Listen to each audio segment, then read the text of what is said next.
अभी हम पहुंच चुके हैं मधुबनी जिला के जितवारपुर गांव स्थित आरपीडी हाई स्कूल में, जहां आज state level national means cum merit school scholarship examination हो रही है। तो जिस प्रकार से यहां आप देख सकते हैं कि दूर दराज से बच्चे एग्जामिनेशन देने के लिए पहुंचे हैं, जहां स्कॉलरशिप के लिए बच्चों को आज एग्जामिनेशन दिया जाना है। तो वहीं आपको बता दें कि बच्चे दूर दराज से आकर के आज सुबह 9 बजे से यहां लाइन में लगे हैं और लाइन में लगने के बाद यहां कदाचार मुक्त परीक्षा को देखते हुए सभी बच्चों को जांच करवाया जा रहा है। द्वार के बाद बच्चे प्रवेश करते हैं, जहां 2 भागों में बच्चों को वितरित किया गया है, जहां बालिकाओं के लिए एक अलग लाइन बनाई गई है तो वहीं बालकों के लिए अलग लाइन बनाई गई है।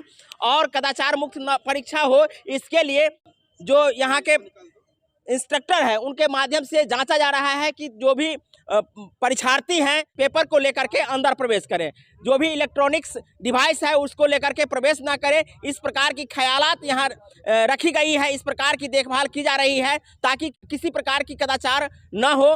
कदाचार मुक्त परीक्षा के लिए यहाँ व्यवस्था की गई है, आप देख सकते हैं प्रशासनिक व्यवस्था यहाँ की गई है। साथ में आपको बता दें कि कुछ गार्जियन का कहना है कि आधार कार्ड बच्चों के लिए मैंडेटरी नहीं है, फिर भी बच्चों को घुमाया जा रहा है। इसके संदर्भ में कुछ जानकारी ले लेते हैं। आधार कार्ड मैंडेटरी है सर? नहीं, ऐसा नहीं है। आपको बता दें कि आप इलेक्ट्रॉनिक सामान लेकर के बच्चों को एग्जामिनेशन में भेज नहीं सकते हैं। जो आधार वाली बात थी वो आधार नहीं, बल्कि आप बिना आधार के हैं तो अंदर जा सकते हैं। कहाँ से आए हैं बाबू? मधुबनी जिला समूल से, गाँव से। कैसा एग्जाम रहेगा?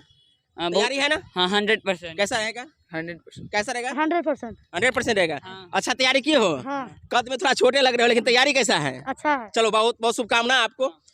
ये जो हाई स्कूल आप देख रहे हैं 10+2 विद्यालय है, जो आरपीडी हाई स्कूल जितवारपुर के रूप में है और ये 10+2 हो चुकी है। देखते होंगे कि चाहे मैट्रिक के हो, इंटर के हो, तमाम परीक्षाएं दी जाती रही है। तो वैसे में आज स्कॉलरशिप परीक्षा जो यहाँ हो रही है उसको लेकर के हमने आपको कवरेज करके दिखाए हैं। बच्चे किस प्रकार की तैयारी किए हैं वो भी हम आपको बता दिए हैं। अब बच्चों को शुभकामना है कि आप जिस प्रकार से तैयारी किए हैं आपके लिए भविष्य उज्ज्वल रहे। आप जिस प्रकार से तैयारी करके यहाँ परीक्षा देने के लिए आएंगे उसका प्रतिफल आपको तो मिलेगा ही। तो हमारी मिथिला दस्तक टीम की ओर से उनके बहुत बहुत शुभकामना देते हैं कि आप इसी प्रकार तैयारी करते रहे और आपका जो आने वाला भविष्य है वो उज्जवल हो।